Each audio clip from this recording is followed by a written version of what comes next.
नमस्कार। आज के इस वीडियो में हम हिमाचल प्रदेश एडमिनिस्ट्रेटिव सर्विसेज के जो करंट अफेयर्स हैं जो आएंगे उसमें 2022 में वो पढ़ेंगे। तो आज के इस वीडियो में हम 6 मंथ्स के जो लास्ट 6 मंथ्स के करंट अफेयर्स हैं वो पढ़ेंगे।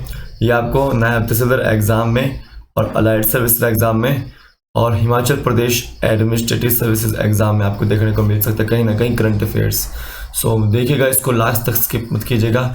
इसकी एक और वीडियो भी बनी हुई है, पहले वाली फर्स्ट वीडियो भी बनी हुई है जिससे मैंने लास्ट 6 मंथ के करंट अफेयर्स कराए हैं। अगर आपने नहीं देखे हैं तो मैं आपको जो उसका लिंक डिस्क्रिप्शन बॉक्स में डाल दूंगा, वहाँ से आप देख सकते हैं। सो NCERT सीरीज़ जो मेरे द्वारा चलाई जा रही है, तो NCERT की हिस्ट्री की जो क्लास 6th हमने कवर अप कर ली है, क्लास 7th हम जो कवर अप आदि कर चुके हैं। अगर आपने ये दोनों क्लासेस नहीं देखी है, क्लास 6th और 7th की, तो इसका भी लिंक आपको डिस्क्रिप्शन बॉक्स में मिल जाएगा, आप वहाँ से देख सकते हैं। क्योंकि यहाँ से जो HPAS में काफ़ी जो हद तक क्वेश्चन आपको देखने को मिलेंगे। UPSC में जो क्लास 6th और क्लास 7th में से क्वेश्चन आपके काफ़ी आए हैं, तो आपको जो है ये ज़रूर देखने हैं। तो एक टर्म है जूनोटिक। इस जूनोटिक टर्म का मतलब आपको बताना है कमेंट सेक्शन के अंदर। जल्द से जल्द इसका मतलब बताइए कमेंट सेक्शन के अंदर, ठीक है। आप लोग जाओ हिमाचल प्रदेश एडमिनिस्ट्रेटिव सर्विसेज जाओ current affairs by Shubham sir जाओ सर्च करके देख सकते हैं। बाय शुभम सर जाओ सर्च करके देख सकते हैं, आपको मिल जाएगा। एंड टेलीग्राम को ज्वाइन कीजिए, लिंक उसका डिस्क्रिप्शन बॉक्स में डाला हुआ है, वहाँ से आप ज्वाइन कर सकते हैं टेलीग्राम को। तो वहाँ पे मैं PDF शेयर कर दूंगा, जो भी मेरे पास PDF होता है, फोटोग्राफ्स होती है वो शेयर कर दूंगा। कोई भी नोटिफिकेशन होती है वहाँ पे मैं आपको शेयर कर सकता हूँ, ठीक है। तो उसको ज्वाइन कर लीजिए, लिंक उसका डिस्क्रिप्शन बॉक्स में डाला हुआ है, ठीक है। Facebook page, Telegram page, Instagram page, उन सभी का लिंक जो आपको डिस्क्रिप्शन बॉक्स में डाला हुआ है। अगर आपको मॉडर्न हिस्ट्री के नोट्स चाहिए, ठीक है, India GK plus HP GK के 1 लाइनर नोट्स चाहिए, ठीक है, और महात्मा गांधी के प्रिंसिपल्स के नोट्स चाहिए, ठीक है, तो आपको शुभम GK ट्रिक एप्लीकेशन को डाउनलोड करना है। लिंक उसका डिस्क्रिप्शन बॉक्स में डाला हुआ है, वहाँ से आप डाउनलोड कर सकते हैं। वहाँ पे स्टोर सेक्शन के अंदर आपको जो है सारे के सारे नोट्स आपको जो है मिल जाएंगे, ठीक है। मॉडर्न हिस्ट्री के notes, India GK plus HP GK के नोट्स और महात्मा गांधी के प्रिंसिपल्स के नोट्स। नायब तहसीलदार की अगर आप तैयारी कर रहे हैं तो टेस्ट सीरीज अवेलेबल है, लिंक उसका भी मैंने डिस्क्रिप्शन बॉक्स में डाला हुआ है, वहाँ से आप जाओ डाउनलोड करके जाओ देख सकते हैं, सॉल्व कर सकते हैं टेस्ट सीरीज को। सो अब चलते हैं हम करंट अफेयर्स के ऊपर। तो सिंपल सी बात है, सबसे पहले हम जो यहाँ पे बात करेंगे नासा से रिलेटेड। तो नासा के एक क्लाइमेट रिसर्च साइंटिस्ट हैं जिनका नाम है सयाथिया रोजनविक। इनको वर्ल्ड फूड प्राइज मिला है। क्या मिला है? वर्ल्ड फूड प्राइज इनको मिला है, जिसमें इनको करीब करीब $2.5 लाख जो यहाँ पे मिले हैं, डॉलर प्राइज में जो मिला है, ठीक है। और इनको जो वर्ल्ड फूड प्राइज किस लिए मिला है, ठीक है, इनका एक इनोवेटिव जो मॉडलिंग था, ठीक है, किसके ऊपर? क्लाइमेट चेंज के ऊपर, climate change on food production के ऊपर, ठीक है। तो इसके लिए इनको जो है एक तरह से वर्ल्ड फूड प्राइज दिया गया है 2022 का। तो वर्ल्ड फूड प्राइज जो किसको दिया गया है? सयाथिया रोजनविक को जो दिया गया है, जो कि क्लाइमेट रिसर्च साइंटिस्ट है नासा के, ठीक है, याद रखना है। नेक्स्ट देखिए यहाँ पे जो centre for cellular molecular biology है, ठीक है, इनके द्वारा जो एक चीज एस्टेब्लिश की गई है, प्रूफ ऑफ प्रिंसिपल जो इनके द्वारा जो एस्टेब्लिश किया गया है, ठीक है। और इसमें जो क्या हुआ है कि एक फर्स्ट इंडिजिनस जो आपकी mRNA वैक्सीन है, ठीक है, जो टेक्नोलॉजी है mRNA वैक्सीन जो टेक्नोलॉजी है, ठीक है, ठीक है, वो आपकी डेवलप की जाएगी, ठीक है। प्रूफ ऑफ प्रिंसिपल के तहत, centre for cellular and molecular biology के तहत आपका याद रखना है फर्स्ट इंडिजिनस जो mRNA वैक्सीन है, जो टेक्नोलॉजी है, वो आपकी डेवलप की जाएगी, इसको याद रखना है। अब इंडियन स्पेस रिसर्च ऑर्गेनाइजेशन, जिसका आपका हेडक्वार्टर बेंगलोर में है, और इसके जो हेड हैं सोमनाथ है। कौन है? सोमनाथ है। तो इंडियन स्पेस रिसर्च ऑर्गेनाइजेशन ने अभी एक जो स्टैटिक टेस्ट किया है सॉलिड रॉकेट बूस्टर का, सॉलिड रॉकेट बूस्टर का, जिसका नाम क्या है? HS-200 है। ठीक है, ये आपको याद रखना है। तो याद रखना है सॉलिड रॉकेट बूस्टर का जो अभी हाल ही में किसने जो एक तरह से टेस्ट किया है, वो आपका इसरो ने जो टेस्ट जो किया है। ठीक है, अब यहाँ पे याद रखना है ये एक तरह से वन मोर स्टेप है कि गगनयान मिशन के लिए, जो गगनयान मिशन जो आपका जाने वाला है 2022 में। तो गगनयान जो ह्यूमन स्पेस फ्लाइट मिशन है उसके लिए एक और जो ये ह्यूमन स्पेस जो फ्लाइट मिशन है उसके लिए जो एक और ये आपका स्टेप फॉरवर्ड आए हैं। ठीक है, और यहाँ पे याद रखना है इसको जो डेवलप किया गया है विक्रम साराभाई स्पेस सेंटर द्वारा, विक्रम साराभाई स्पेस सेंटर द्वारा जो डेवलप किया गया है। तो HS जो 200 है आपका, HS-200 है। ठीक है, ये आपका ह्यूमन रेटेड वर्जन है, ह्यूमन रेटेड वर्जन है किस चीज का? जो S-200 रॉकेट बूस्टर है उसका। ठीक है, S-200 रॉकेट बूस्टर है उसका।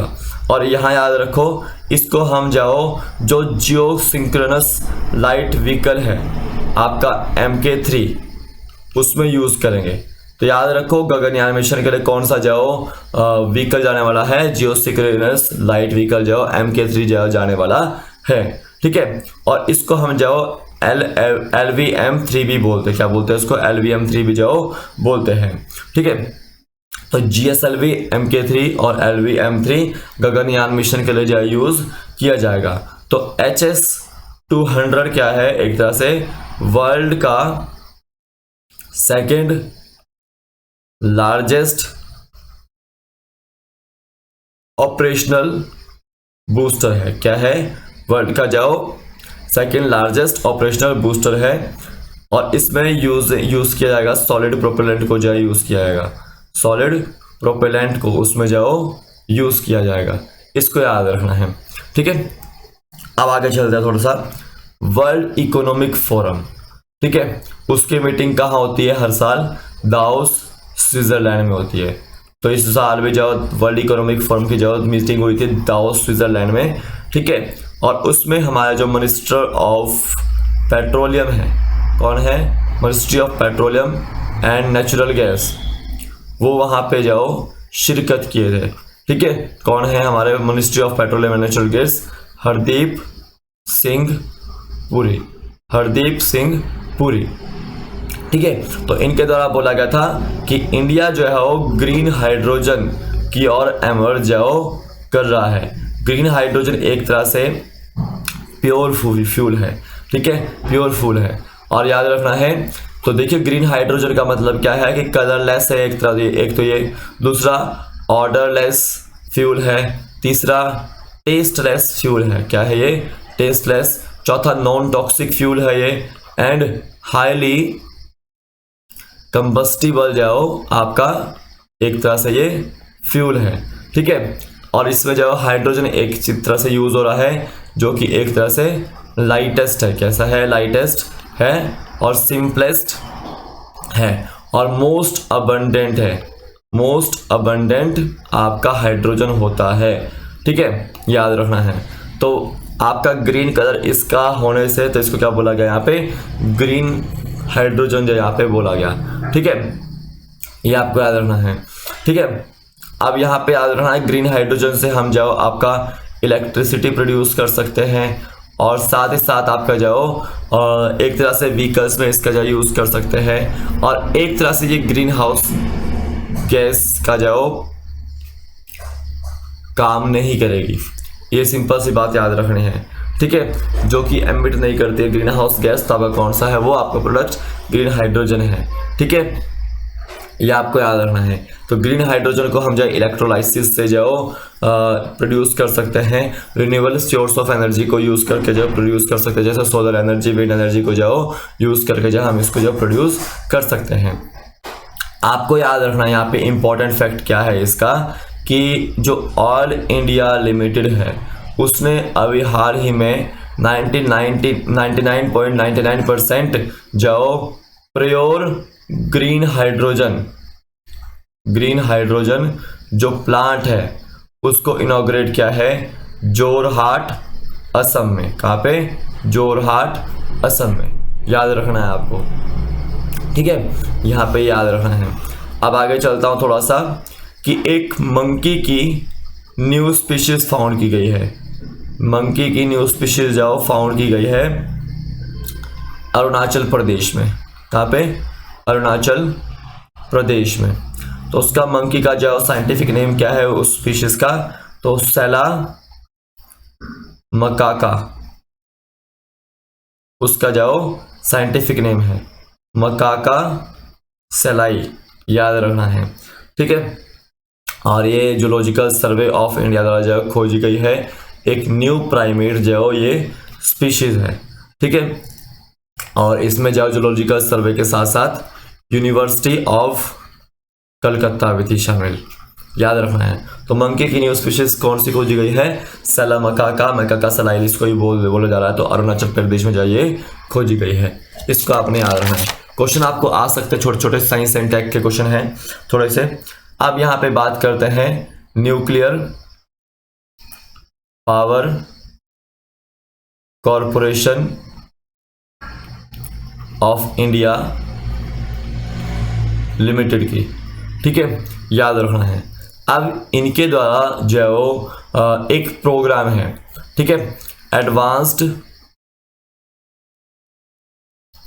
Knowledge and rural technology implementation, इसको बोलते हैं हम आकृति स्कीम। तो याद रखो nuclear power corporation of India limited द्वारा जो आकृति स्कीम जो चलाई गई है, सिंपल सी बात है। पहले याद रखना है जो तारापुर एटॉमिक पावर स्टेशन है वहां पे ये चलाई गई थी, और वहां के आसपास के जो यूथ थे, ठीक है, उनको जो एक तरह से विलेज पंचायत के यूथ थे उनको एक तरह से एम्प्लॉयमेंट के लिए जाओ, एक तरह से स्किल डेवलपमेंट उसकी करवाना। तो ये आकृति स्कीम के तहत चलाया गया था। तो अभी हाल ही में तारापुर के बाद जाओ एक जो Kudankulam nuclear power project है, वहां पर भी जो आकृति स्कीम जो national power corporation of India limited द्वारा जो चलाई गई है, ठीक है। ये कहाँ पे? आपका तमिलनाडु में है। और रिसेंटली अभी ये न्यूज़ में था क्योंकि रशिया के द्वारा इसको इनकॉर्पोरेट किया जाता है, रशिया के थ्रू जो इसको कॉर्पोरेट किया जाता है, ठीक है। याद रखना है रशिया के थ्रू जो इसको चलाया जाता है कुडनकुलम न्यूक्लियर पावर प्रोजेक्ट को, और ये न्यूज़ में था इसलिए तो आपको जो पूछा जा सकता है, ठीक है। और आकृति जो स्कीम की फुल फॉर्म पूछी जा सकती है और किसके द्वारा चलाई जाती है वो भी पूछा जा सकता है। तो तमिलनाडु में है ये कुडनकुलम और रशिया द्वारा चलाया गया था, और इसके लिए अभी न्यू फ्यूल जो अभी लाया गया है, ठीक है। याद रखना है।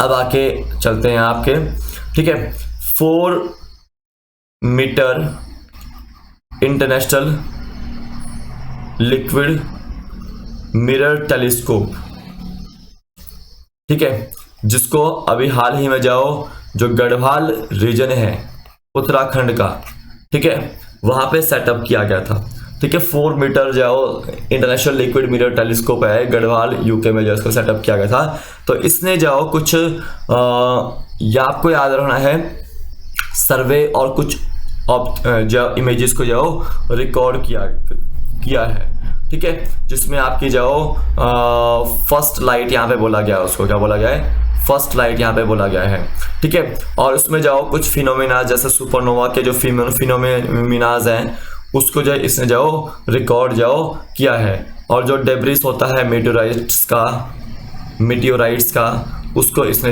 रिकॉर्ड उसकी इमेजेस को रिकॉर्ड किया है, ठीक है। और ये जो टेलीस्कोप है ठीक है। फर्स्ट जो आपका इंटरनेशनल लिक्विड मिरर टेलीस्कोप है ये, और याद रखना है कि इसको जो है डेवलप किया गया है कनाडा, बेल्जियम और इंडिया द्वारा जो है इसको डेवलप किया गया है। देखिए आपको HPAS एग्जाम में, नायब तहसीलदार एग्जाम में और अलाइड सर्विसेज एग्जाम में साइंस एंड टेक्स से रिलेटेड जो इस तरह के क्वेश्चन आपको देखने को मिल सकते हैं, तो बिल्कुल भी वीडियो को स्किप मत कीजिएगा, ठीक है। अब मैं आगे लेकर चलता हूं एक इंपॉर्टेंट एक्ट के ऊपर, सरोगेसी लॉ के ऊपर।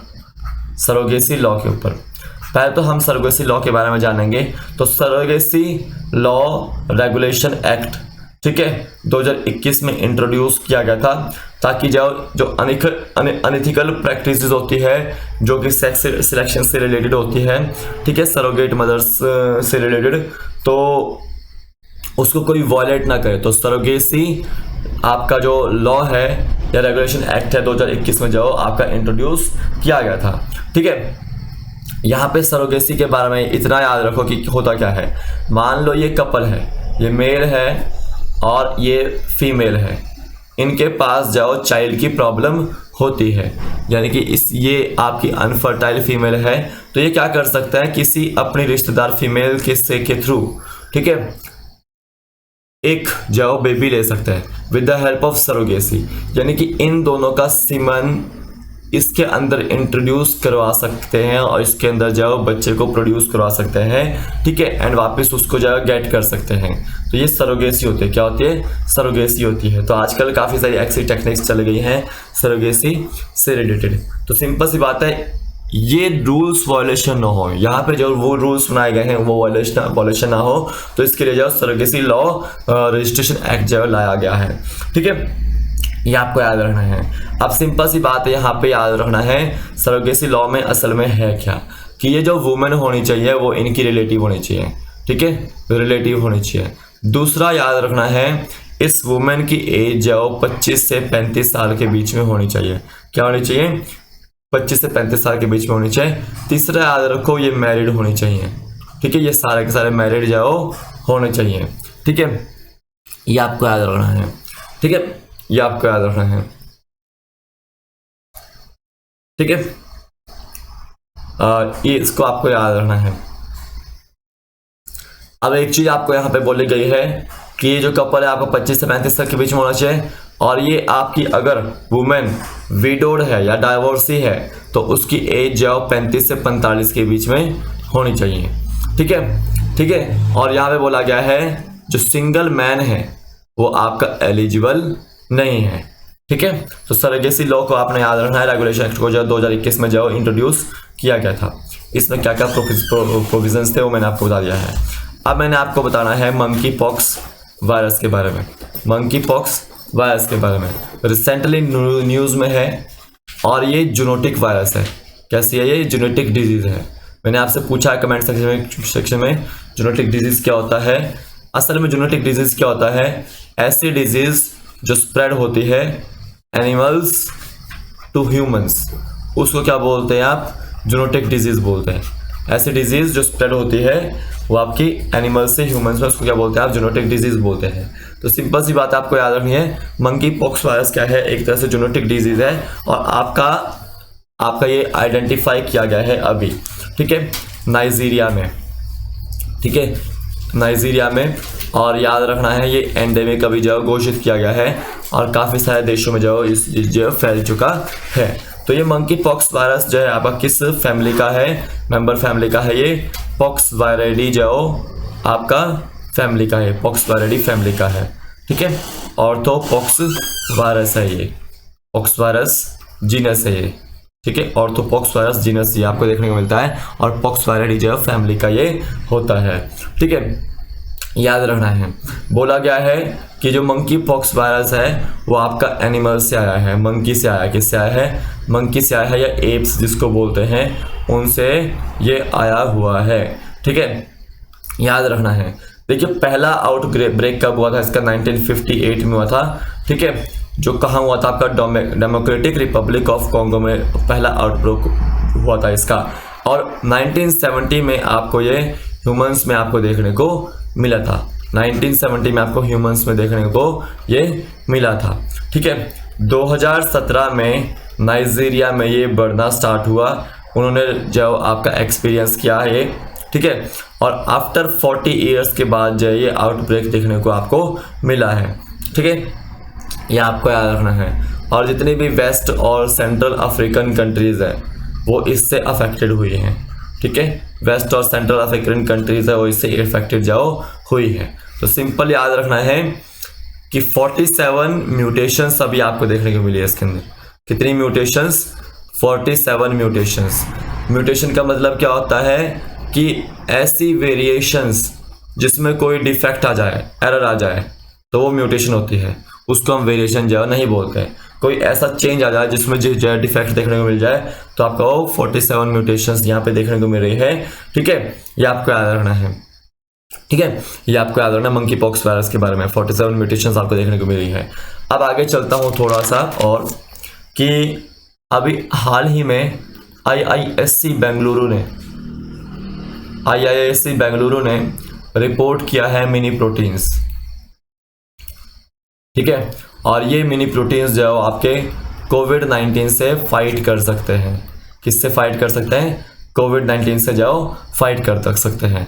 असल में मिनी प्रोटीन्स होते क्या हैं? ये एक तो हेलिकल स्ट्रक्चर है, दूसरा हेयर पिन जो शेप्ड है, हेयर पिन शेप्ड है, ठीक है।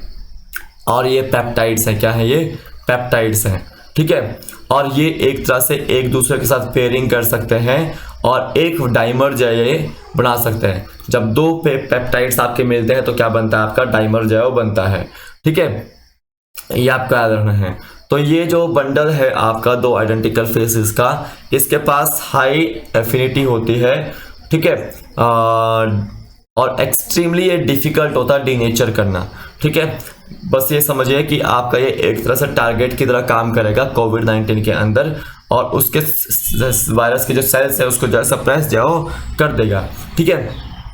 ये आपको याद रखना है, ठीक है। तो मिनी प्रोटीन जो है आपका ये एक तरह से बाइंड करेगा प्रोटीन स्पाइक के ऊपर, और ये प्रोटीन स्पाइक को जो ब्लॉक कर देगा। क्या कर देगा?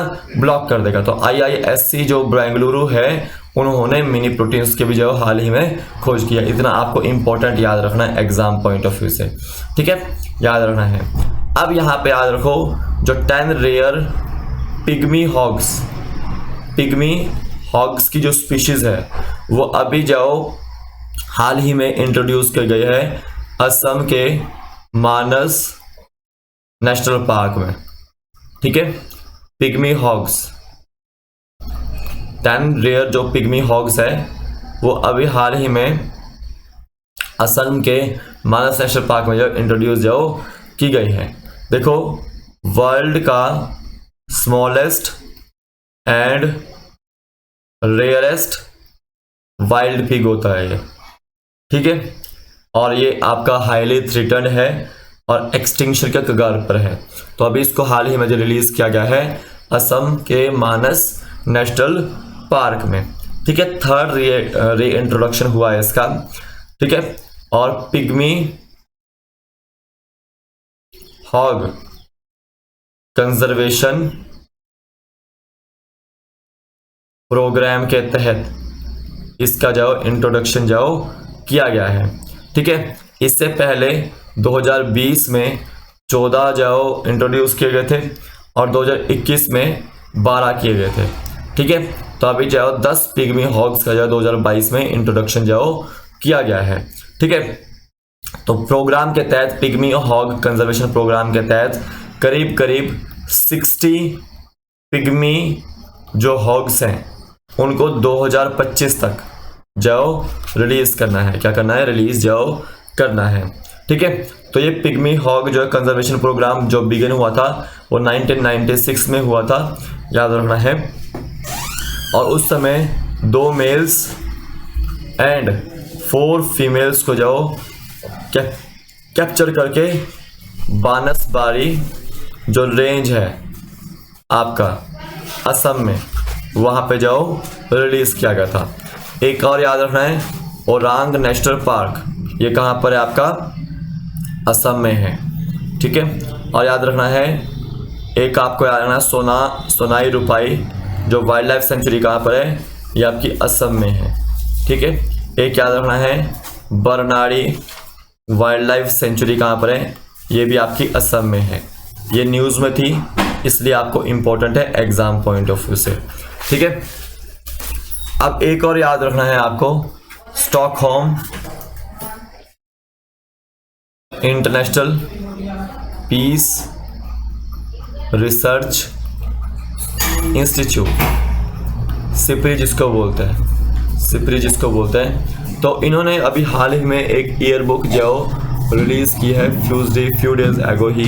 ठीक है, और इसमें जो इंटरनेशनल सिक्योरिटी से रिलेटेड बात की गई है, इंटरनेशनल सिक्योरिटी से जो रिलेटेड जो यहाँ पे बात की है, और बोला है कि इंडिया ने करीब करीब 2017 से 2021 तक के पीरियड तक वेपन्स को जो इंपोर्ट जो ज़्यादा किया है।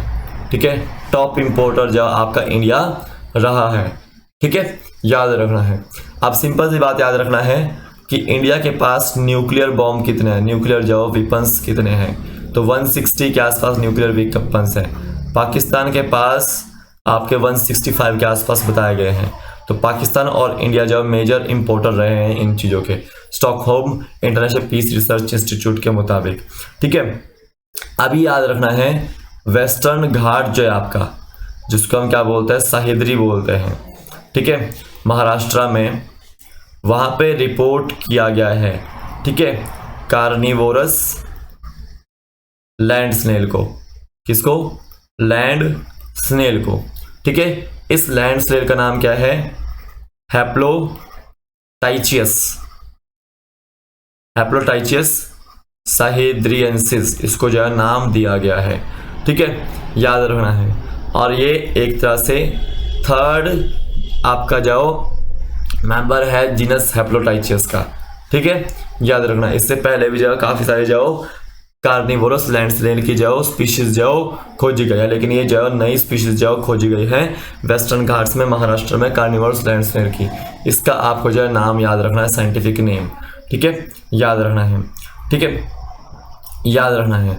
अभी कल का ही न्यूज़ था कि साइंटिस्ट ने जो डिस्कवर किया है बैम्बू ड्वेलिंग बैट का, कहाँ से, जो रिभोई डिस्ट्रिक्ट है आपका मेघालय का, वहाँ से इस बैम्बू ड्वेलिंग इस जो आपकी जो बैट है उस जो आपका ये कहाँ से फाउंड आउट किया गया है, नोंग खिलेम वाइल्ड लाइफ सेंचुरी जो मेघालय से जो फाइंड आउट इसको जो किया गया है। बैम्बू ड्वेलिंग बैट का जो नाम क्या है वो आपका क्या है, ग्लिस क्रोपस मेघालयनस, इसको जो नाम दिया गया है, मेघालयनस इसको जो नाम दिया गया है। इसको आपने याद रखना है अच्छे से। तो ये आपके कुछ करंट अफेयर्स थे। आई होप आपको जो काफ़ी अच्छे लगे होंगे करंट अफेयर्स। तो मैंने आपको जूनोटिक बता दिया है कि जो डिजीज़ आपका एनिमल्स से ह्यूमंस में फैलती है उसको बोलते हैं हम जूनोटिक डिजीज़। तो आज के वीडियो में बस इतना ही है।